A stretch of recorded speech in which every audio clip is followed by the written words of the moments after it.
लोकसभा चुनाव के बीच समाजवादी पार्टी के लिए एक बड़ी समस्या खड़ी हो गई है। AIMJ यानी ऑल इंडिया मुस्लिम जमात ने समाजवादी पार्टी के खिलाफ फतवा जारी किया है। मंगलवार को बरेली में AIMJ ने प्रेस कॉन्फ्रेंस करके ऐलान किया कि वो चुनावों में समाजवादी पार्टी का बायकॉट करेंगे। ऑल इंडिया मुस्लिम जमात के मौलाना शहाबुद्दीन ने कहा कि सपा प्रत्याशियों ने मुस्लिमों के मुद्दे से दूरी बना रखी है।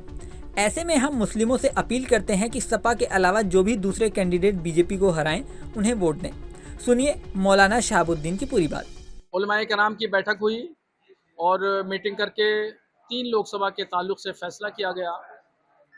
बरेली में जो समाजवादी पार्टी के प्रत्याशी हैं वो मुसलमानों के मसाइल से दूरी बनाए हुए हैं।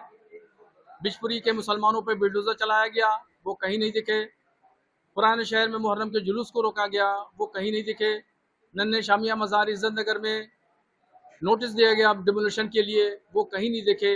इसलिए यहाँ पर हमने मुसलमानों को से अपील की है कि वो नोटा का बटन दबा करके अपनी नाराज़गी का इजहार करें।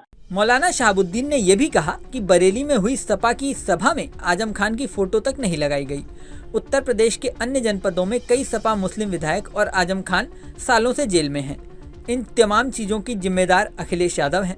उन्होंने मुसलमानों के मुद्दों से अपने आप को अलग कर रखा है। उन्होंने कहा कि मुस्लिम उलेमा ने फैसला किया है कि बरेली लोकसभा से भाजपा और सपा प्रत्याशी के अलावा किसी नेशनल पार्टी का कोई मुस्लिम उम्मीदवार नहीं है, इसलिए मुसलमान सपा प्रत्याशी का बहिष्कार करते हुए नोटा का बटन दबाएं। सपा प्रत्याशी ने बरेली के मुस्लिम मुद्दों से अपने आप को दूर रखा हुआ है।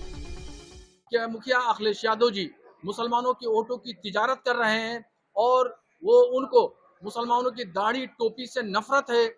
सपा के जो सभाएं हो रही हैं वहाँ स्टेज से मुसलमानों को उतारा जा रहा है और उनको जलीलो रुस्वा किया जा रहा है और पूरे 5 साल कहीं भी किसी मुस्लिम इशू पर वो बोलते हुए नजर नहीं आए, मुसलमानों के साथ खड़े होते हुए नजर नहीं आए। इसलिए मुसलमानों से हम अपील कर रहे हैं कि समाजवादी पार्टी का बहिष्कार करें।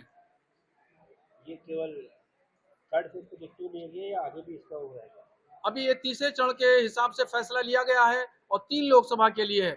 आइंदा जो भी सूरत हाल होगी और जहां जहां जो भी पार्टी जो पार्टी होगी बीजेपी को हरा रही होगी उसको समर्थन दिया जाएगा और प्रमुखता मुस्लिम उम्मीदवार को हम रखेंगे।